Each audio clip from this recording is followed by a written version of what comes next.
Bien, buenas tardes. Lo primero, en primer lugar agradecer a OFUME que haya contado conmigo para esta conferencia y también unirme al resto de agradecimientos. Y por supuesto a mis compañeras que van a seguir la línea cronológica de la mujer y contarán la segunda parte. Bueno, mi conferencia va a versar sobre los debates y el argumentario utilizado durante los debates, son 3 debates sobre el sufragio femenino durante la redacción de la Segunda República Española, es decir, año 1931. Mi conferencia la he dividido en 3 bloques principalmente. El primero de ellos son unos antecedentes para ver exactamente dónde estaba la mujer antes del sufragio femenino. La segunda es como tal los debates y la tercera es qué pasa después de ese sufragio femenino, después de la aprobación. Bien, pues si me quiere hacer caso, ahí. Bien, empezamos con el primer bloque, que es antes, ¿dónde está la mujer antes? Bueno, lo que vivimos en España es un retraso con respecto a Europa. Por ejemplo, en 1930 solamente 935.000 mujeres reciben enseñanza en todos los grados, que parece un dato muy amplio, pero hay que decir que solamente 35.000 de ellas superan el grado de primaria. Es decir, acceden a la secundaria 35.000 mujeres en toda España. Trabajan, eso sí, y aquí ya nos acercamos un poco más a Europa, al 9,12%. No va a ser para nada un dato diferente al resto de Europa, como he dicho, pero sí es cierto que es muy minoritario respecto a lo que va a pasar después de la Segunda Guerra Mundial en Europa, que es lo que va a diferenciar el trabajo, los datos del trabajo. Bien, sí es cierto que existe una legislación laboral, que eso sí se apega con respecto a España, donde tenemos, por ejemplo, sobre todo es el trabajo femenino y el trabajo infantil lo que se empieza a regular. Se va a mirar los salarios, la jornada laboral, las medidas de higiene de las fábricas, por ejemplo, y de los lugares de trabajo, etc. Pero como decimos, no es un movimiento, el trabajo femenino no es, y la educación femenina no es algo mayoritario, no es algo con lo que se pueda contar a la hora de sumergir o de inocular el sufragio femenino, mientras que en otros países era a través del movimiento obrero, aquí no. Así que en primer lugar va a ser el sufragio femenino reclamado por una élite, es un movimiento elitista. Aquí pongo una institución que es el Liceo Club Femenino. El Liceo Club Femenino va a estar ocupado por diferentes mujeres. Aquí tenemos algunas de ellas. Faltan algunas otras, como Carmen Baroja, que fue también escritora. Lo va a dirigir la que tenemos en mitad arriba, que es María de Maeztu, que va a estar prácticamente en todas las instituciones femeninas. Va a ser pedagoga. E impulsará también luego la Escuela de Señoritas, el Instituto Escuela, que veremos a continuación. Tenemos también a Victorina Durán, que es escenógrafa y figurinista, también pintora del surrealismo. María Teresa León, que fue escritora de la generación del 27. Maruja Mayo, también pintora de surrealista. Ernestita Champurcín, poetisa de la generación del 27. Es decir, por ejemplo, traigo los ejemplos de estas mujeres de la generación del 27 porque normalmente cuando se estudia la generación del 27 no hay ninguna mujer. En institutos y eso, no hay, en los libros de texto no hay ninguna mujer, pero en la realidad sí lo hubo. Matilde Huici también va a ser muy interesante, fue una maestra, abogada y pedagoga, pero su gran triunfo lo va a encontrar en Chile, no en España, debido al exilio. María Luisa Navarro también va a estar en diferentes agrupaciones, va a ser escritora también, en fin. Tenemos a mujeres que pertenecen a una élite intelectual y que están juntas en diferentes instituciones. ¿Eso quiere decir que las que estaban en la calle o que eran clase media, clase baja, no estuvieran interesadas en el sufragio femenino? Bueno, quizá no del todo. Traigo esta anécdota. Decía que esto ya es un poco más adelante, pero me viene bien para explicarlo. En el momento de la votación, Clara Campoamor van llamando la presidencia del Congreso, en este caso Barnés, va llamando a cada uno de los diputados a que voten a favor o en contra del sufragio femenino. Bueno, pues una mujer entre el público, entre la tribuna, es decir, no era una mujer de la élite, no era una mujer intelectual, debía ser una mujer de clase media, clase baja. Cuando va a votar Clara Campoamor, le dice literalmente: eso es impropio de una mujer. Así que cuando el presidente Barnés la amonesta a esa mujer y le dice: oiga, ¿por qué le dice esto a la defensora del sufragio femenino? Dice la mujer: ahí va, es que pensaba que era Victoria Kent. Es decir, que ya encontramos mujeres que, aunque no están en las élites intelectuales, sí las tenemos en relación al sufragio femenino. No sé, aquí por ejemplo en esta imagen lo que vemos es una conferencia, una charla a favor del sufragio femenino. Y ahí no están las intelectuales, ahí vemos por la vestimenta y tal que son mujeres de clase media y mujeres de clase baja. O sea que también tenemos que entender que es algo reclamado por parte de la sociedad. Se va a crear también la Institución Libre de Enseñanza de Giner de los Ríos. Van a hacer, es verdad, un poco antes de este periodo, pero tiene mucha influencia, sobre todo porque es una manera nueva de enseñar. El Instituto Escuela de Madrid también va, por ejemplo, aquí va a participar Victoria Kent como profesora. Es un instituto bueno, donde se va a ensayar la educación primaria, secundaria y bachiller, todo seguido, donde la religión va a ser una asignatura optativa, no obligatoria, y donde niños y niñas van a aprender juntos, de ambos sexos. Y también la residencia de señoritas, o la escuela de... sí, la residencia de señoritas. Van a haber sobre todo pedagogas como Juan Moreno, científicas. En el mundo de las ciencias tenemos a María García Escalera, que es ginecóloga, o Cecilia García de la Cosa, que es médico. Victoria Kent va a participar también, como he dicho, como profesora, etc. María Zambrano también va a ser profesora, en fin. Bueno, a la tercera va la vecida, y con el sufragio femenino ocurrió lo mismo. Tenemos dos proyectos anteriores a la aprobación de 1931. Eso sí, dos proyectos anteriores que fueron dos fracasos como casas.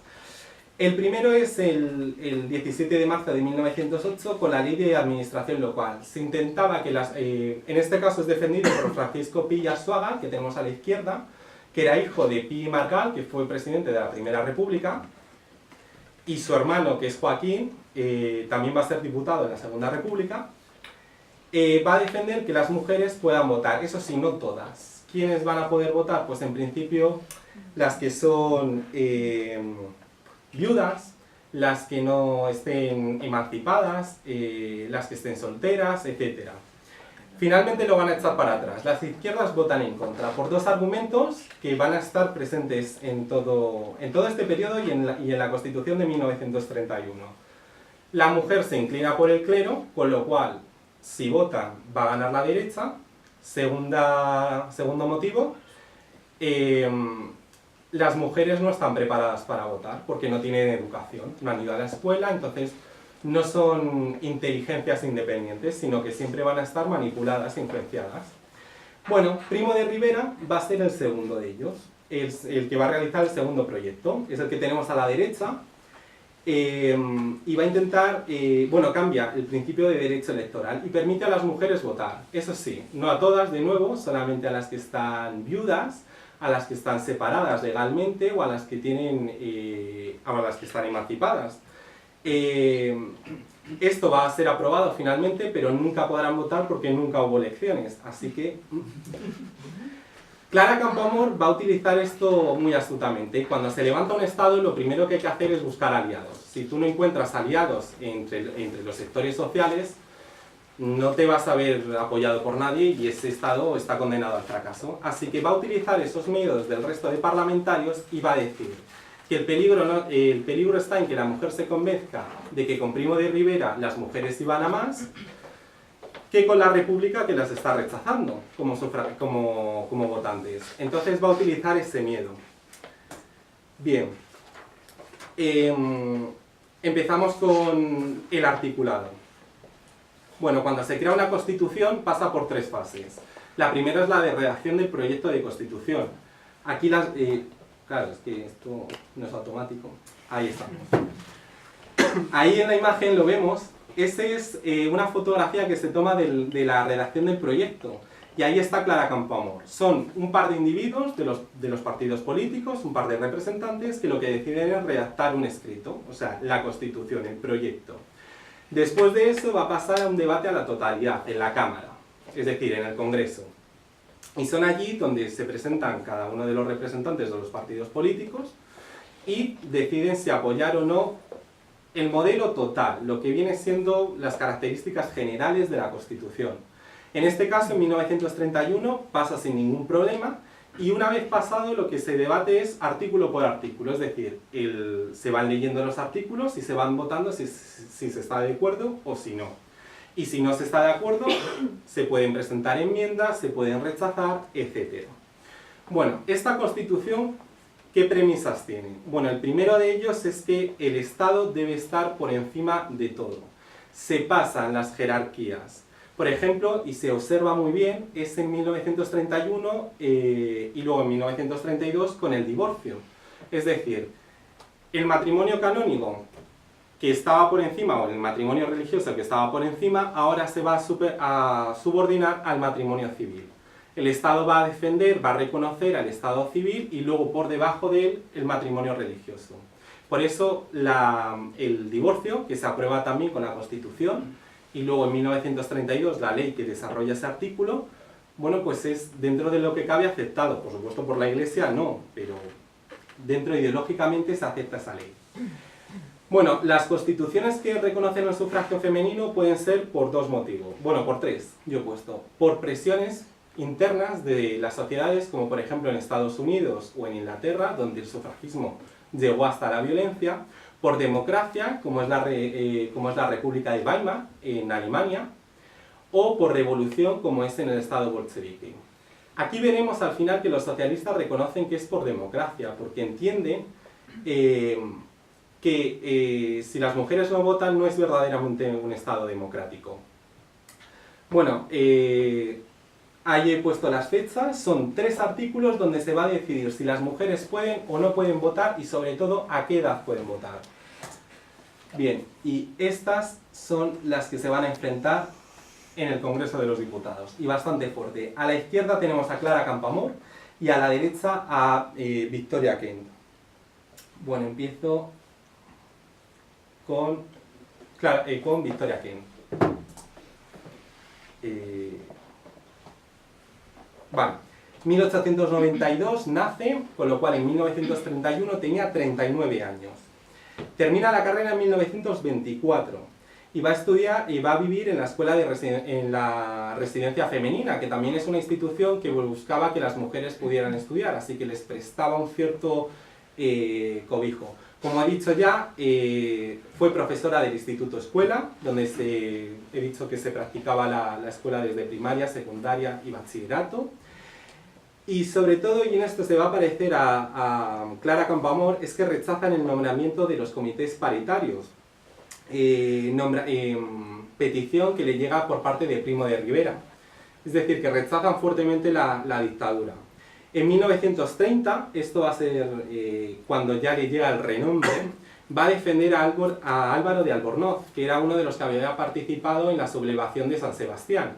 Ahí es cuando se hace famosa, no solamente a nivel nacional, sino a nivel internacional, porque va a ser la primera mujer que va a actuar, que va a practicar la abogacía en el Tribunal Supremo de Guerra y Marina, en todo el mundo. Ella va a ser la primera. Y se va a afiliar pronto y se va a presentar por el Partido Radical Socialista. Clara Campoamor.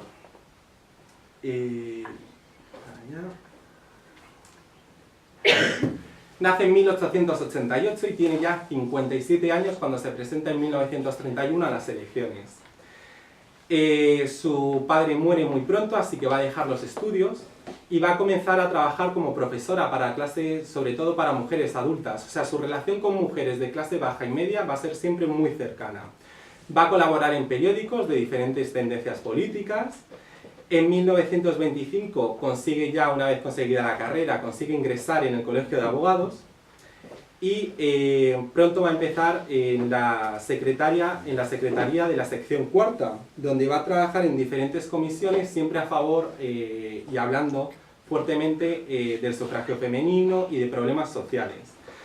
Como Victoria quien ya ha dicho, va a rechazar no solamente formar parte de los comités paritarios, sino también un puesto en la Junta del Ateneo. El Ateneo era una institución de cultura en este momento y sobre todo con la caída de Primo de Rivera se hace fuertemente presencial en la vida política. Bueno, va a ser delegada y va a estar en diferentes partidos, Acción Republicana primero y luego se va a presentar por el Partido Radical. Bien, paso ya al segundo bloque, que es en sí el debate, qué es lo que se va a decir. Aquí sobre todo lo que he utilizado son periódicos. Los periódicos son verdaderamente el principal elemento para que la población se entere. No había televisión, radio había muy poquito, así que donde se enteran es de los periódicos. Como advertencia tengo que decir que los periódicos antes se cortaban muchísimo menos a la hora de decir sus opiniones. Bueno, ¿cómo estaban programados los dos partidos? Tenemos en 1931, 14 de abril, elecciones municipales, ganan la República, y en junio lo que va a haber es elecciones a Cortes Constituyentes, es decir, se tiene que votar qué parlamentarios van a ir al Congreso a la primera legislatura. Ya no es el gobierno en sí provisional. Bueno, la derecha se mete un batacazo y fracasa totalmente. Así que el sufragio femenino le interesa, porque ellos saben que tanto por cantidad, de que son el 50% de la población, y la calidad de su voto, es decir, la orientación votada a la derecha va a apoyar al sufragio femenino. Más si cabe cuando se da cuenta que en el resto de países donde se ha aprobado el sufragio femenino, a las siguientes elecciones ha habido una vuelta hacia la derecha. Las izquierdas, por su parte, van a rechazar, sobre todo con el sentido de que las mujeres no están preparadas. Solamente el PSOE va a votar a favor y, como en toda buena familia, siempre hay una oveja negra, y en este caso es Indalecio Prieto, que dice que conceder el voto femenino es una puñalada trapera a la República. Este hombre es que era así, pero tampoco... Bueno, por ejemplo, el miedo que viven las izquierdas, sobre todo se puede contemplar en la noticia que recoge el Heraldo. Dice, un parlamentario les grita a la bancada socialista, ¿estáis seguros que vuestras mujeres votarán a las izquierdas? Y nos recoge entre paréntesis que empiezan las protestas en los escaños socialistas. Las izquierdas también dicen, lo recoge en la izquierda ABC, que sí, bueno, que la Constitución tiene que ser moderna, tal y cual, pero que tienen miedo de que las mujeres se entreguen a la masa. Y con masa quiere decir a la derecha.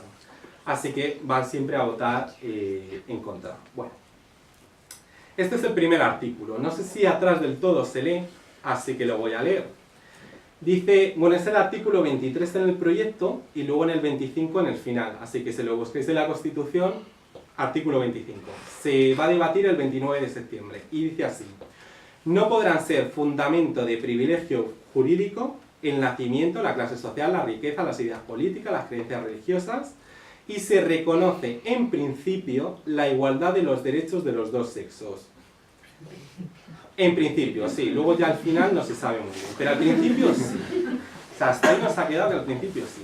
Bueno, pues aquí ya empiezan las cuchilladas en el Congreso. Porque Clara Campoamor dice, hombre, esto como que no, a mí esto no me gusta. Y sobre todo porque si es en principio, luego se podía negar en otro articulado. Entonces, dice Clara Campoamor que eso es repetitivo, que si es en principio, pues se supone que también en final, y entonces que para qué poner dos párrafos. Y lo que dice Clara Campoamor es, no podrán ser fundamento de privilegio, que agreguen por favor el sexo y ya que quiten el resto que ya me sobra.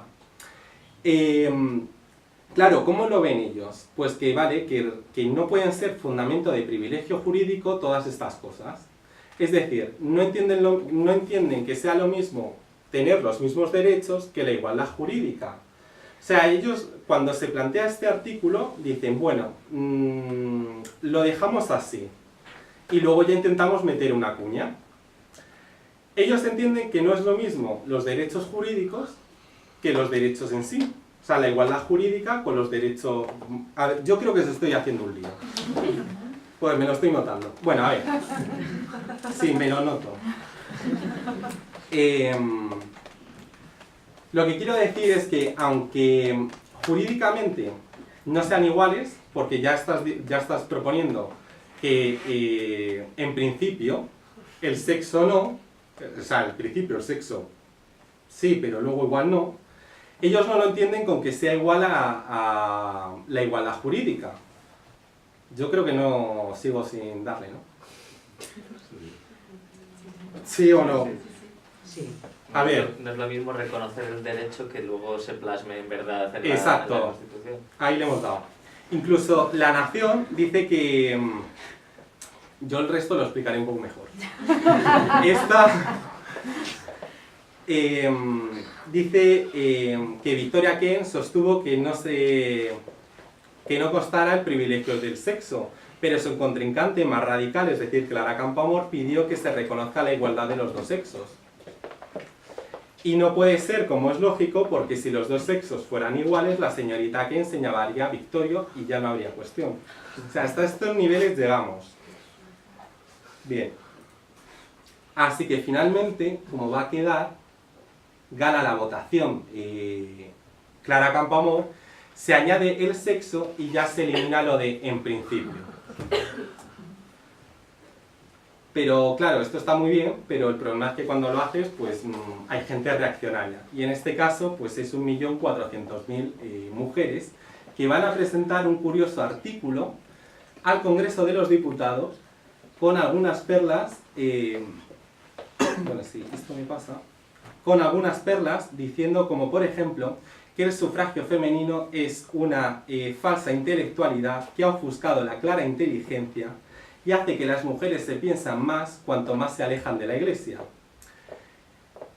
Bien, es decir, ellos en este de aquí, lo que van diciendo es que ellas revisando la historia se dan cuenta de que las mujeres por lo que valen no es por su inteligencia, sino que por lo que valen es por su corazón, es decir, por sus sentimientos. Las mujeres son todos sentimientos, no son nada racionales, que tienen que estar siempre al servicio de la religión y la patria.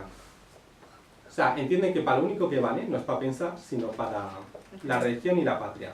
Pero agarraos que vienen curvas, porque no se quedan ahí. Dicen que las mujeres tienen que contribuir al triunfo electoral de José Antonio Primo de Rivera. ¿Y cómo tienen que contribuir? Pues dice, nadie mejor para inocular en el ánimo de sus esposos el triunfo de la candidatura. Es decir, siguen esa visión que se tenía en el siglo XIX del ángel del hogar. No sé si alguien ha oído qué es eso. Pues el ángel del hogar, tenemos abajo una cita de 1857 que dice: enseñadle bien y con preferencia todas las labores propias de su sexo a las mujeres. Enseñadles paciencia, dulzura, resignación y amor.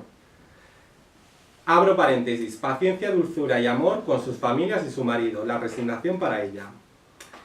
Cierro paréntesis. Dice que no la enseñen ni ciencias ni estudios importantes, que lo importante, porque eso, de enseñarle cosas, lo que va a hacer o lo que va a provocar es fatigarles la imaginación y llevarles al vacío de su alma. Es decir, no le enseñéis cosas porque luego le da por pensar y claro, la ha liado, y aparte de eso... es peor para ella. Sí, aparte no pueden trabajar, no pueden porque su servicio está en casa. Entonces, si tú le enseñas un mundo nuevo, un mundo de conocimientos tal, como nunca lo va a utilizar, nunca se va a dedicar a la ciencia, a los estudios, pues se va a frustrar. Entonces, claro, pobrecilla, pues no le enseñéis esas cosas. Y luego, por ejemplo, dice que la mujer debe estar reducida únicamente a sentir, a amar a su esposo y a sus hijos. Nada más. Esta visión que se tiene de una mujer conservadora se va a mantener en la República por la gente, bueno, por los ámbitos más de derechas, y luego cuando con la guerra civil y eso se va a combinar con la visión de la mujer del carlismo, que es esa que dice de vosotras mujeres tenéis que educar a vuestros hijos, es responsabilidad de las mujeres educar a vuestros hijos, enseñarles unos valores. ¿Qué valores? Pues los del otro grupo gran participante, que es la Iglesia. Luego de eso van a hablar en la siguiente conferencia, así que yo ahí ya no me meto. Por supuesto, cuando se inicia todo esto del debate, prácticamente todos los días va a haber noticias sobre qué es la mujer y qué visiones se tiene de ella. Una de ellas es que las mujeres no saben ponerse de acuerdo, porque dice que solamente hay 2 diputadas femeninas y no logran ponerse de acuerdo. Se conoce que luego el resto de hombres que también discuten, pues como que en eso no se fijan. Pero también había hombres, luego los vamos a ver. Se pregunta que qué ocurrirá cuando haya 50 en el Congreso, porque si 2 no se ponen de acuerdo. Luego también la visión que se tiene es un poco estar aquí para divertirnos. O sea, nosotros el sufragio sí nos importa, pero no nos importan sus opiniones. De hecho, en el Heraldo, perdón, en el Socialista, que es esta que tenéis aquí en grande, dice que se entabla un curioso torneo entre las 2 diputadas femeninas que hace las delicias de la Cámara. O sea, lo que dicen se las trae, les da igual. Lo que les interesa es que haya ahí salseo. Luego dice que, por ejemplo, en La Nación, esta de aquí abajo, dice fue muy divertido el match que en Campoamor. No les interesa, o sea, nada lo que están diciendo, y solamente para ellos es como un deleite, porque entre ellas se iban discutiendo, iban debatiendo, y eso es lo que les interesa. Un poquito más. ¿Qué mujeres? Otra visión de las mujeres. Bueno, ya lo tenemos ahí en el editorial de reflejos de La Voz, el peligro de las mujeres. Dice, por ejemplo, que la señorita Campoamor, cuanto vertía las más escogidas perlas del collar de los tópicos del sufragismo. O sea, para ellos el sufragismo son tópicos, que no es verdad, nada de lo que está diciendo, que simplemente es, bueno, pues como ideas vagas y que no están basadas en cuestiones científicas. Por ejemplo, ella va a decir que las mujeres son igual que los hombres, pues esos son tópicos para ellos. Dice también que, esto es muy curioso, dice que los hombres están un poco atontados y confusos. Esto ya de antes, pero bueno. Dicen que estaban acostumbrados a sus modos y maneras en las contiendas políticas en las que siempre presidía un tono de comprensión y tolerancia. Ahora se conoce que como han llegado mujeres, como que no. Dice, más ahora es otra cosa, al hombre se le convence con argumentos, esto hasta les sorprende y les molesta.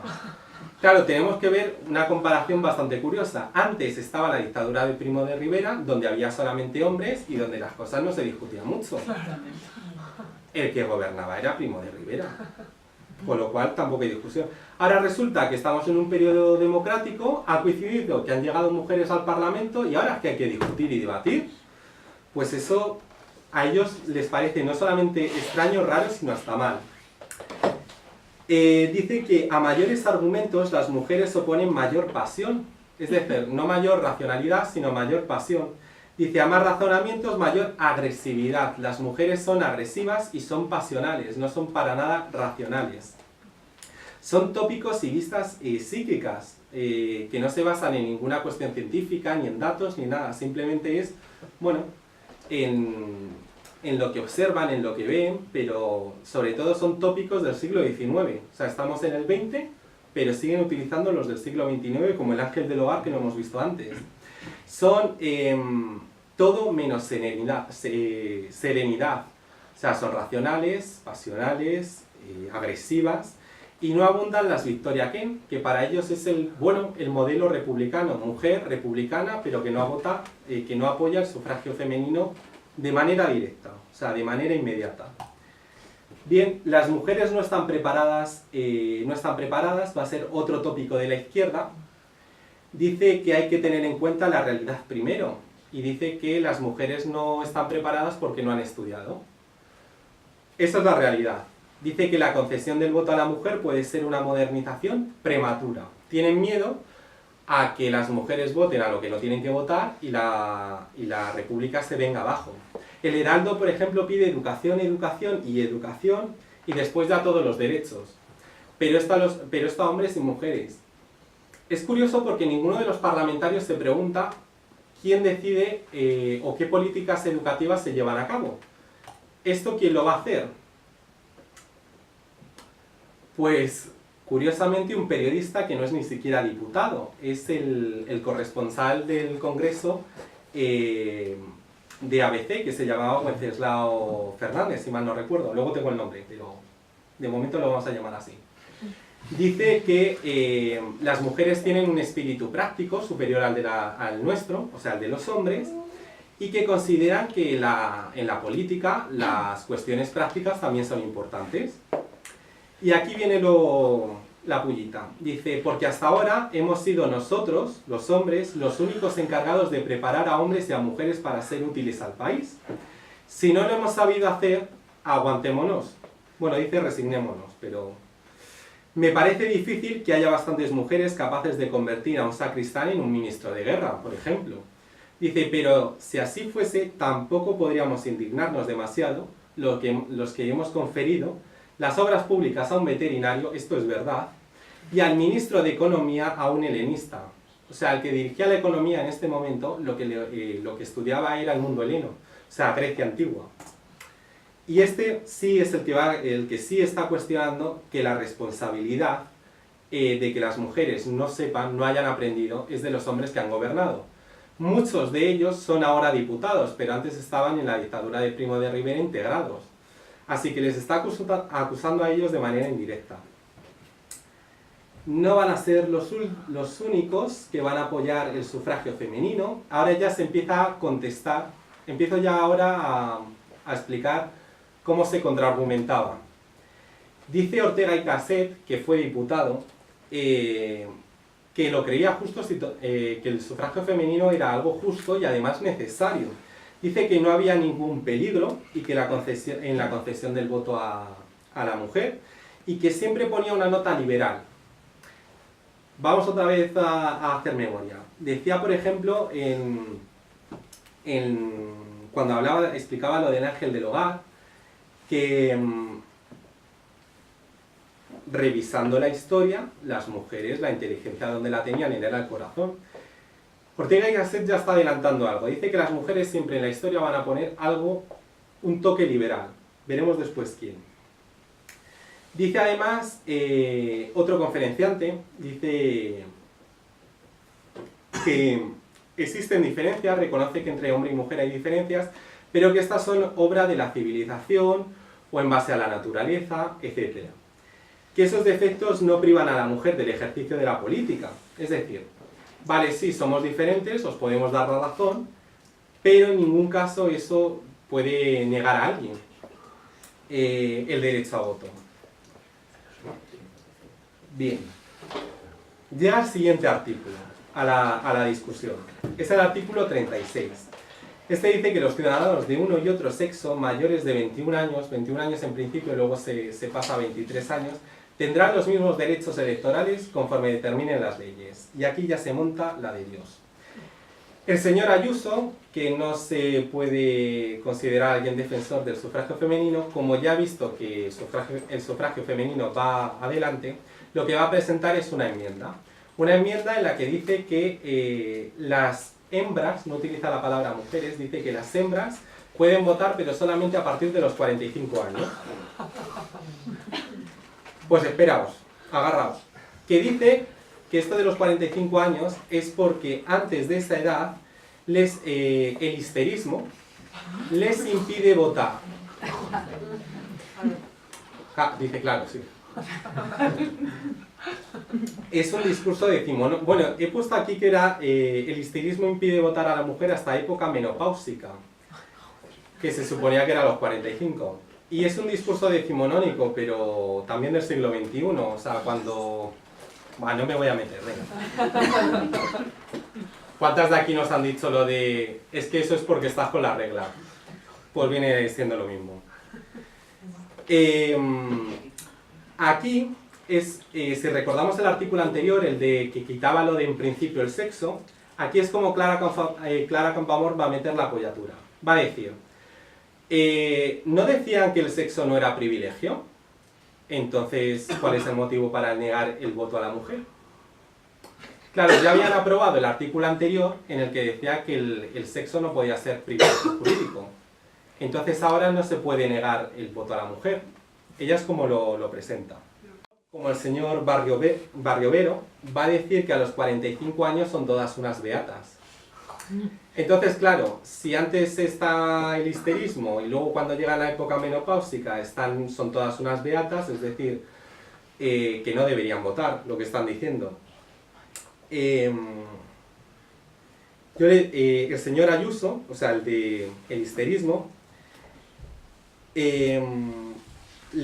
a la final le tienen que llamar la atención por todas las cosas que estaba diciendo.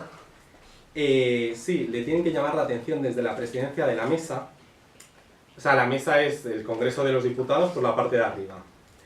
Vale, le tienen que llamar la atención. Pero es que incluso cuando Clara Campoamor dice, hombre, dejad que las mujeres se manifiesten. Bueno, pues hay alguien que le suelta un sí, vale, pero en las procesiones. Bueno, en definitiva, a la final esta enmienda se va a llegar a votar, la enmienda de hasta los 45 años, pero va a ser finalmente rechazada y se va a aprobar el sufragio femenino. Ahora, ¿cómo y a qué motivos? Dice, en El Socialista, que es el periódico del Partido Socialista, lo que dicen es que muchos partidos políticos, como los vasconavarros o los agrarios, lo que estaban jugando era la papeleta de ganar o perder votos. Como pensaban que las mujeres iban a votar a la derecha, bueno, pues entonces lo iban a aprobar. Ellos se defendían diciendo de que el voto femenino era una cuestión ideológica, no electoral. Pero funcionó, o sea, el sufragio femenino finalmente se va a aprobar por cuestiones electorales. Victoria Kent, que es otra, bueno, la hemos presentado al principio, es partidaria de que el sufragio femenino deba implantarse, pero que al mismo tiempo se retrase. Y le sueltan, bueno, ya dice, el voto femenino debe aplazarse. Bueno, el señor Guerra del Río le suelta que los cavernícolas hablan de pastel, aludiendo a ese juego de votos. Le estaba diciendo a Victoria Kent que ella, como cavernícola, como pensadora de la antigüedad, solamente le interesaba el pastel, es decir, los votos. Si no había votos, no lo aprobaba. Y por eso se lo estaba echando en cara.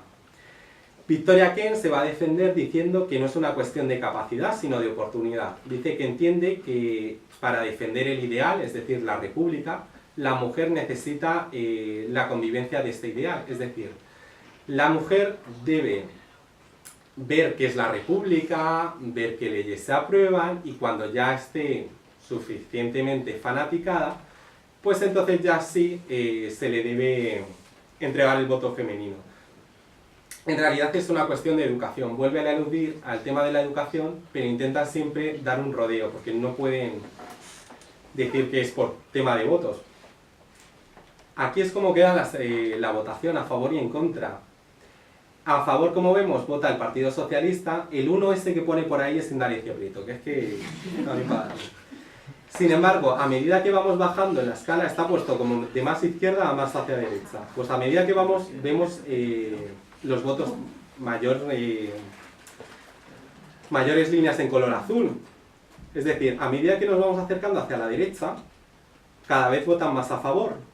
Por ejemplo, los vasconavarros, que votan los 8, los agrarios votan 13 votos. O sea, que entre la derecha triunfaba, pero no por cuestiones ideológicas. Pensaban que la mujer era idiota, lo que pasa es que iba a votar a la derecha, así que venga. Bueno, entonces viene la última cuña. Esto a día de hoy también es un concepto legal. Cuando tú en una constitución pones que la mujer tiene los mismos derechos y los mismos derechos a la hora de votar, tú luego no puedes hacer una ley que vaya en contraposición de ese artículo. Pero sí existe la posibilidad de que un artículo diga una cosa y otro artículo diga otra cosa. Y que sean no totalmente contrarias, pero sí un poco... Una bloquea a la otra. Por ejemplo, en la Constitución actual que tenemos, una de ellas dice todos somos iguales ante la ley, pero hay otro artículo que dice el rey es inviolable, legalmente. Entonces, lo que intentan hacer es esta jugada, pero casi 40 años o 50 años antes. La presenta Peñalba, que es de Acción Republicana, pero también lo va a apoyar Victoria Kent. ¿Qué es lo que dice? Vale, aprobamos el sufragio femenino, pero por este artículo solamente se va a poder votar 8 años después de la aprobación de la Constitución, es decir, en 1938. Vale. La enmienda, se les acusa de que la enmienda se tenía que haber presentado con el anterior artículo, pero bueno, sin embargo se va a aceptar. Bueno, ¿cómo lo van a justificar? Dicen que es una prueba. Dice que las primeras elecciones municipales que voten las mujeres. Si los radicales estaban equivocados en sus temores y que resulta que la mujer vota a las izquierdas, pues entonces le damos el voto. Y si no, pues no se lo damos. Era un poco la jugada que querían hacer. Este artículo al final no sale adelante, va a ser rechazado. Bueno, es un artículo enmienda y va a ser rechazado. Así que a partir de este momento, una vez que se rechaza, el sufragio femenino sale adelante. Sufragio femenino mayor de 23 años, igual que los hombres. Vamos para adelante. Esto es Clara Campoamor. Dice, ¿de qué se le acusa a la mujer? ¿De ignorancia?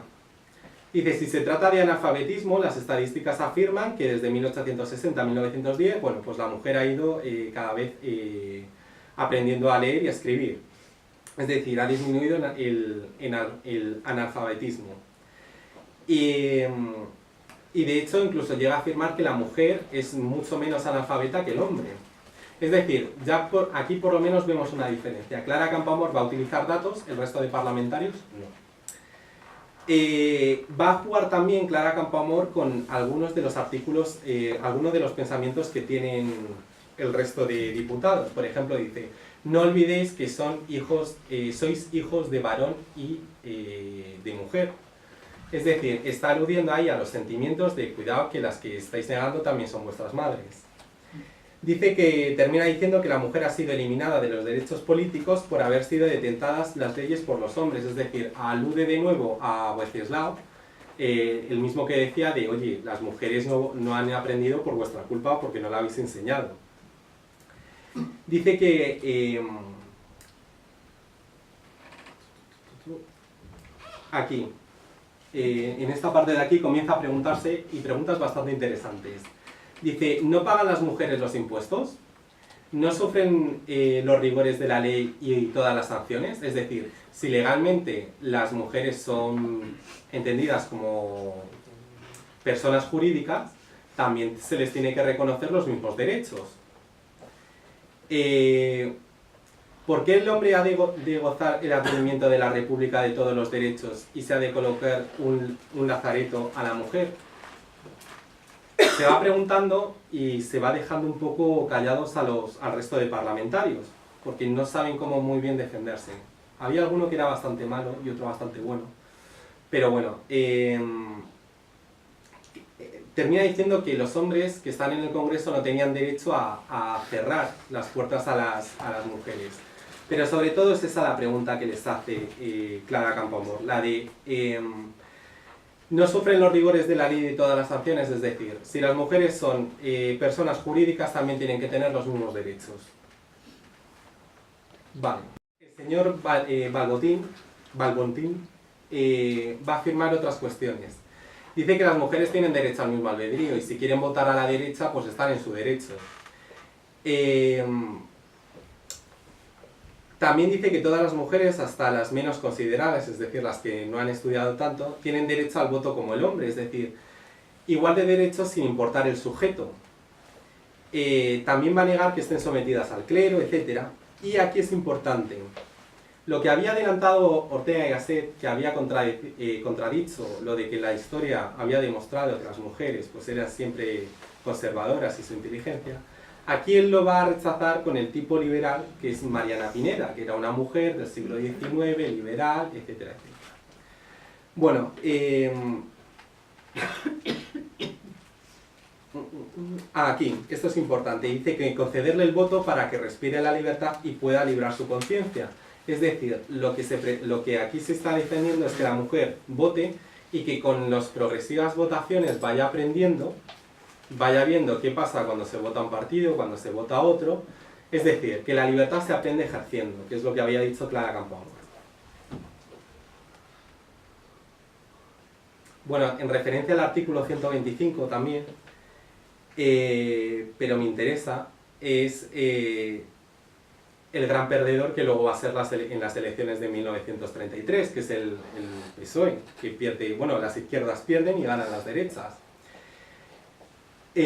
Para el PSOE,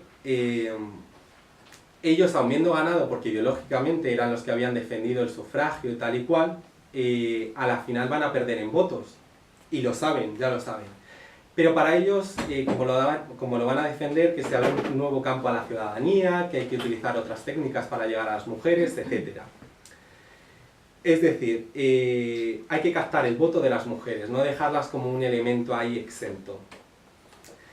Que ellos lo han hecho por democracia, es decir, cuando explicaba al principio si la mujer lo había hecho si la Constitución lo que venía era por revolución como los bolcheviques, por presiones internas, etc. No, los socialistas van a decir que es por democracia, es decir, ellos entienden que la república, que para que sea verdaderamente democrática tienen que votar las mujeres.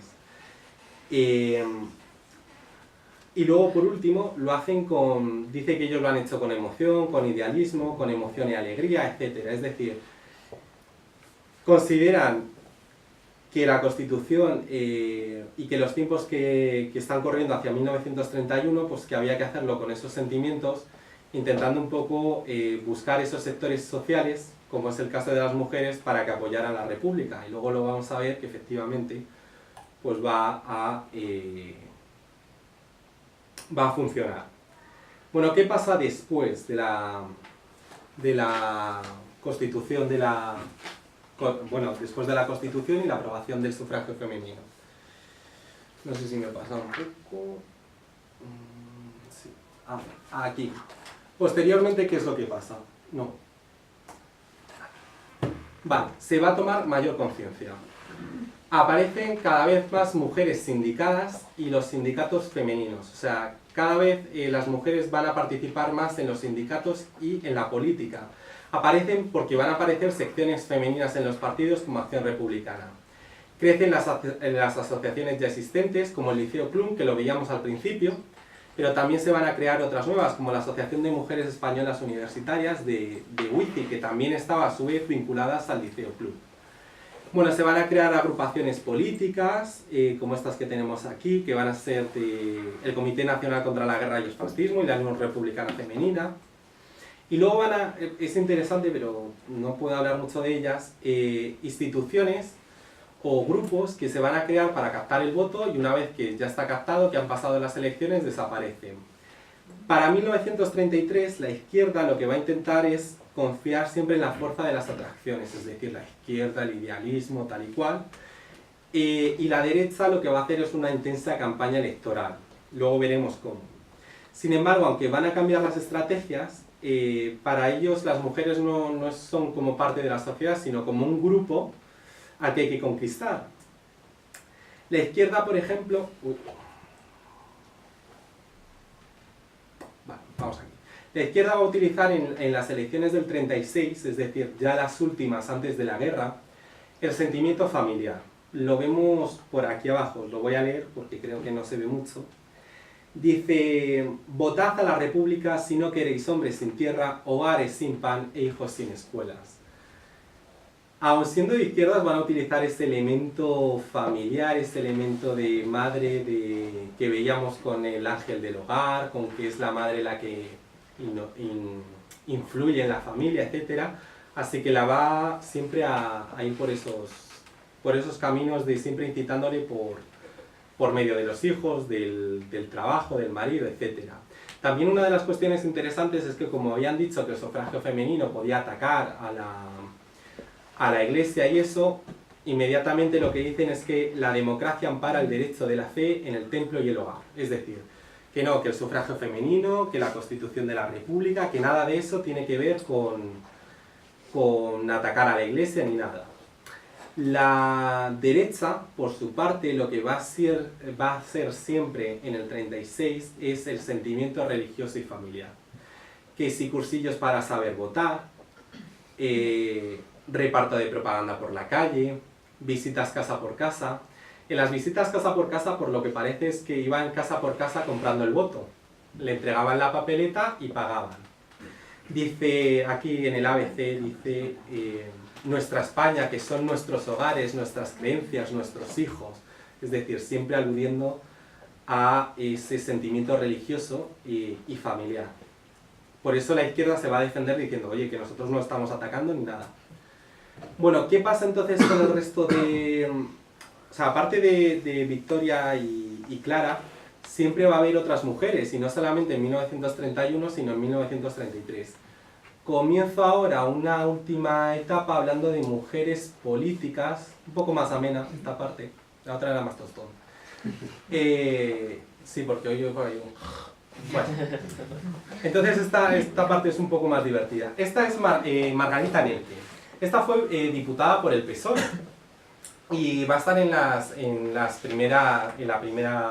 1931 con la Constitución y tal. Lo que pasa es que tiene un problema, y es que como había segunda vuelta y eso, ella va a llegar como para noviembre, casi diciembre, al Congreso de los Diputados. Entonces no va a estar en las sesiones en las que se está debatiendo el sufragio femenino.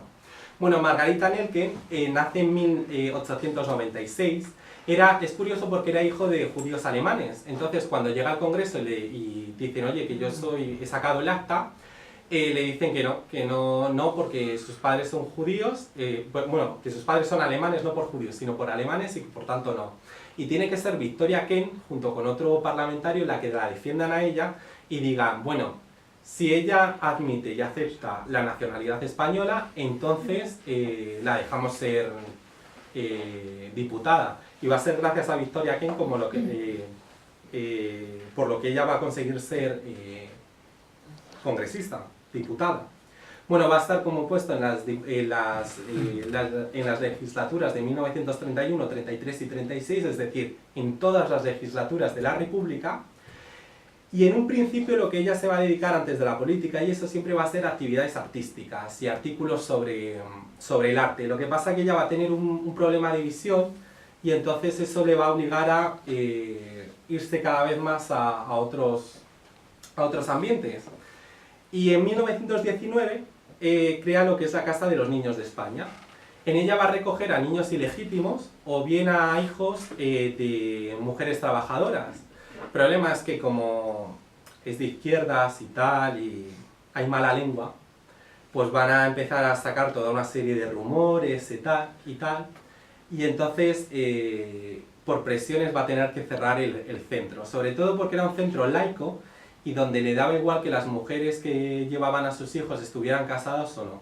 En 1931, en la legislatura, ella sobre todo va a concentrarse en temas de instrucción pública. Y para la guerra civil se va a ir radicalizando cada vez más. Va a pasar del PSOE al Partido Comunista.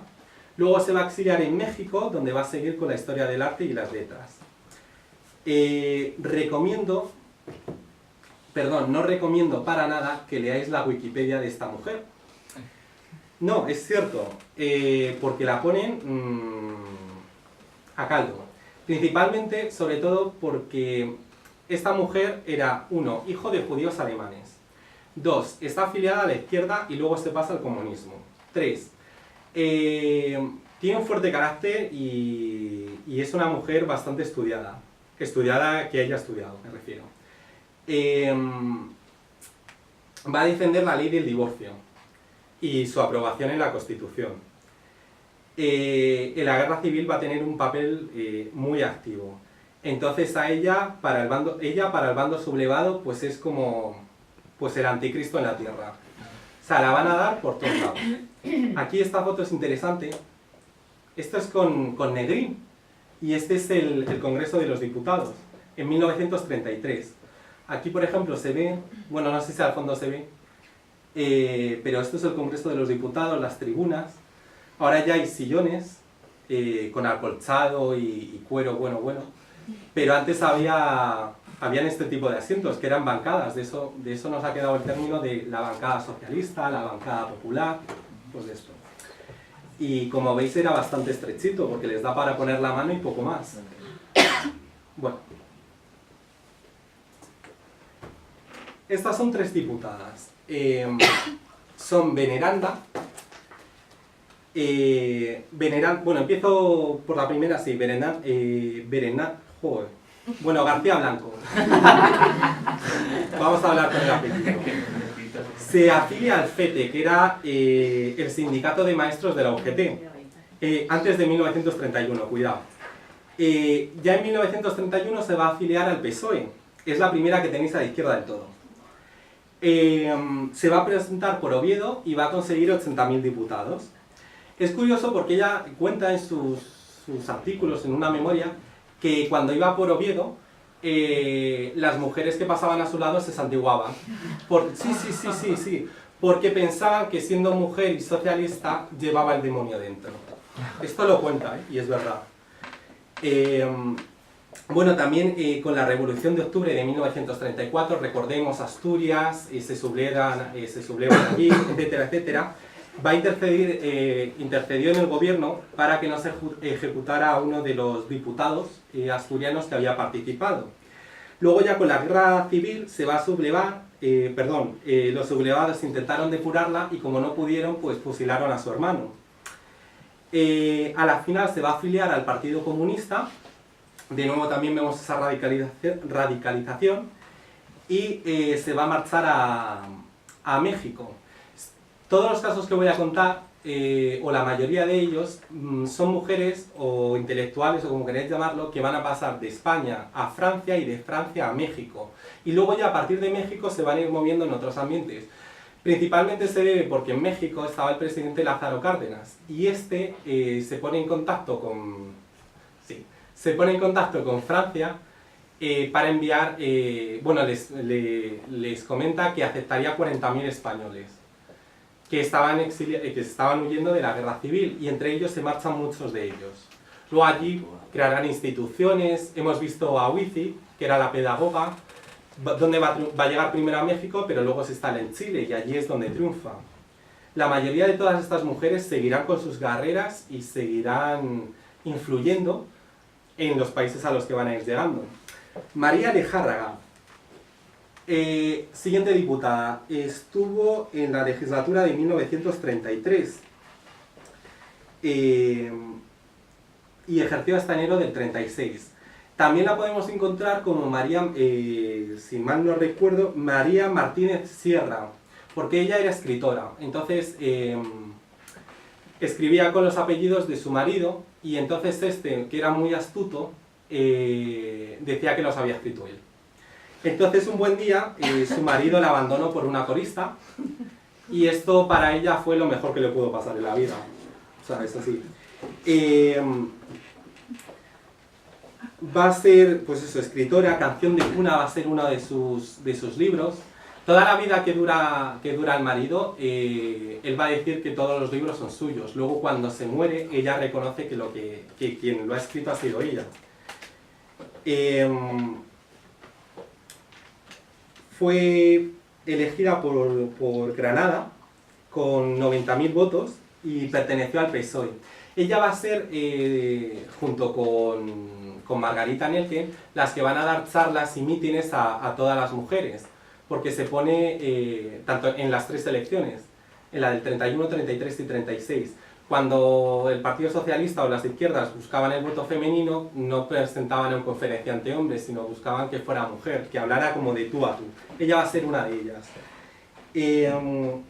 Bueno, con la guerra civil se marcha a Francia, después a México, y termina muriendo en Argentina. Tuvo mucha actividad siempre en la guerra civil, y fue incluso designada agregada comercial de la delegación de España en Berna. En fin, La tercera que tenemos es Matilde de la Torre, que también fue, no sé si he puesto la imagen, igual sí. Claro, esta es la imagen prototípica. Todas las imágenes que estáis viendo las encontráis en internet, pero están en blanco y negro. Yo lo que hago es colorearlas. Nunca por norma general pongo las imágenes prototípicas de los personajes. Es decir, siempre busco imágenes pues, un poco más raras, un poco, aunque sean de las personas, pero más raras. Esta imagen, como veis en el peinado por la vestimenta, es del siglo XIX. Ella había nacido en 1874. Cuando llega a ser diputada, tiene este aspecto. Ostras, dices. Aquí la vemos con la otra diputada, con la que tenemos aquí al lado, que es Matilde de la Torre. Y como vemos ahí el Congreso de nuevo. Bueno, Matilde de la Torre fue escritora, pedagoga y periodista. Todas estas mujeres se dedican siempre a las humanidades en este entorno. Consigue ser diputada por Oviedo en las elecciones de 1933 y va a participar, esto es interesante, en diferentes comisiones, como puede ser Marina, Hacienda, Economía, en fin. En la Revolución de Octubre también va a ser parte de las mujeres que van a defender a los detenidos. Y con la guerra civil, ¿a dónde se marcha? Pues a México. Y por supuesto va a estar escribiendo artículos y tal. Otras dos mujeres, Julia Álvarez Rezano y Francisca Bohigas. Julia Álvarez Rezano es de los pesos pesados. O sea, le sacaba los colores bastante fuerte y bastante rápido a la derecha. Por ejemplo, llegó a decir una vez que su marido era costurero y que qué tenían que decir ellos, o sea, los hombres de los del Congreso, que no podían ir con la cabeza muy alta. Se lo habían llevado muerto, como ahora. Bueno, también Julia Álvarez Rezano, empezamos. Lo intentó en 1933 sin mucho éxito, llegó en 1936 al Congreso. Las elecciones se produjeron en febrero, pero en julio ya estalló la guerra. Y eso sí, fue la primera gobernadora civil de la ciudad de Ciudad Real. Es decir, que con la guerra, este es el primer ejemplo que traigo, luego hay otros tres ejemplos más interesantes. Es decir, con la guerra lo que va a ocurrir es que se activa todos los epicentros de mujeres. Y son las mujeres las que van a participar y van a ocupar cargos que normalmente estaban en posesión de hombres. Por ejemplo, el de gobernadora civil. Bueno, va a morir en México muy al poco tiempo y poco más.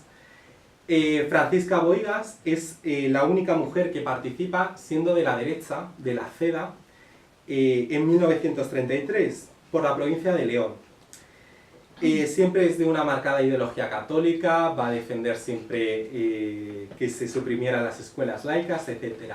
No por ser de derechas, cuando estalla la guerra se salva.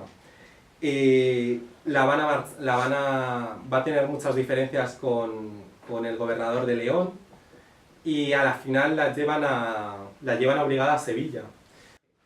También hubo alcaldesas, dos que son bastante paradigmáticas. María Domínguez Remón no fue elegida democráticamente, me explico. Bueno, ella se casa muy joven y obligada. Ella a la final termina separándose a los 7 años, separándose, que no divorciándose, porque hasta 1932 en España no te podías divorciar. Se marcha a Barcelona y luego consigue regresar haciendo algo de dinero, con lo que intenta comprar una máquina de hacer medias y con eso pues intenta vivir. Va a conseguir ser maestra y luego se va a volver a casar porque su marido, del que se había separado, muere. Y se instala en el pequeño pueblo de Gallur. Los alcaldes que estaban allí, en 1932 hay un escándalo y es entonces cuando es elegida por una comisión, una junta. Así que se convierte en la primera alcaldesa, aunque no elegida democráticamente. En 1936 la fusilan. Bien, Natividad de Aztas Claras sí va a ser la primera mujer elegida democráticamente. Es en 1933, si mal no recuerdo, 34, perdón, por el partido de Esquerra Republicana de Cataluña y en Belprat, en Barcelona. Es la primera mujer que va a ser elegida por sufragio universal. Luego, cuando estalla la guerra civil, va al frente de Aragón, donde realiza tareas de abastecimiento. Bien, las tareas de abastecimiento son algo típico que hacen las mujeres, no los hombres. Y luego lo contaré un poco más adelante. Voy un poquito más rápido. Eso no quiere decir que no hubiera otras alcaldesas. Aquí en el centro está Clara Campoamor. No sé cuánta... Vale, ya me quedan 2 diapositivas. Bueno, cuando se activa la guerra, se inicia toda una concentración. Y son las mujeres las que van a suplir a los hombres. Aquí tenemos a Dolores Ibárruri, más conocida como la Pasionaria. Esta es una foto de 1936. Y va a ser uno de los pesos pesados. Traigo también el ejemplo de Aurora Picornell. Ella fue... hizo el sindicato de costureras, etc. Va a ser una de las primeras mujeres que se afilie al Partido Laico de Mallorca y va a ser muy buena oradora. En 1934 participa en diferentes comités y tal, y cuando estalla la guerra civil va a dirigir o va a implantar, va a ser uno de los pesos pesados del Partido Comunista. Así que cuando se toman las islas, a ella la van a detener, la van a torturar y luego la van a asesinar. Tenía 24 años. A Matilde Landa le va a parecer un poco... la historia va a ser un poco parecida. Cuando termina la guerra civil, a ella la mandan directamente a Madrid para que reconstruya el partido y pasen a la clandestinidad, es decir, para que inicie las labores de resistencia. La van a detener al poco de acabar la guerra, un par de días después, y va a pasar por diferentes prisiones, etc. A la final a ella, le están intentando siempre obligar a que se bautice para que eso sea como desmoralizar al resto de presas. Así que antes de hacerlo, se suicida. Son mujeres, son dirigentes, pero que van a dirigir los partidos, van a dar un paso avanzado, no solamente en los estados, no solamente en los partidos, sino también en los estados. Y aquí vemos el siguiente ejemplo, que es Federica Montseny. Fue la primera ministra mujer anarquista y bajo su mandato se aprobó se despenalizó el aborto. Así que las mujeres pudieron por primera vez abortar. En Cataluña, que tenía autonomía, sí se legaliza directamente el aborto. Oyarzábal, que estaba vinculada al Liceo Club, va a convertirse en la primera embajadora, siendo mujer, en Estocolmo, en Suecia, y también en Finlandia. Como vemos, todas ellas se están vinculando al Socorro Rojo, al Liceo Club, a diferentes organismos, es decir, que lo que van es creando una serie de ciertas redes de conocimiento entre ellas. De redes de mujeres luego van a hablar en la siguiente conferencia, que está muy bien, la siguiente conferencia. Yo soy un poco telonero y yo te voy animando al público. Bien, ¿y qué pasa con ellas? Que eran las que habían sobre todo peleado el sufragio femenino. Bueno, termino ya con Victoria Kent y Clara Campoamor. No son un camino de rosas. En 1931 y 1934 ella va a dirigir la Dirección General de Prisiones, y para ello este es el cargo que verdaderamente a ella o para ella es el epicentro. Voy más rápido todavía. Va a llevar a cabo una serie de labores. Va a ser ella la que cree la cárcel de las ventas, etc. Y una de las cosas que va a hacer y que hoy día todavía se conservan es los permisos de fin de semana de los presos. Va a volver en 1936 al Congreso, pero rápidamente en 5 meses estalla la guerra. Y va a ser luego enviada a Francia como primera secretaria de la Embajada de Francia, donde va a intentar enviar allí a organizar un poco el exilio de los niños. Va a intentar marcharse de Francia, pero le estalla la Segunda Guerra Mundial, así que gracias a la Cruz Roja se va a esconder en un piso durante 4 años, hasta que acabe la guerra, y se va a convertir va a escribir allí su libro de 4 años en París. Clara Campoamor va a ser todavía mucho peor. Se va a convertir en delegada de España en la Sociedad de Naciones, es decir, la institución antecedente a la ONU.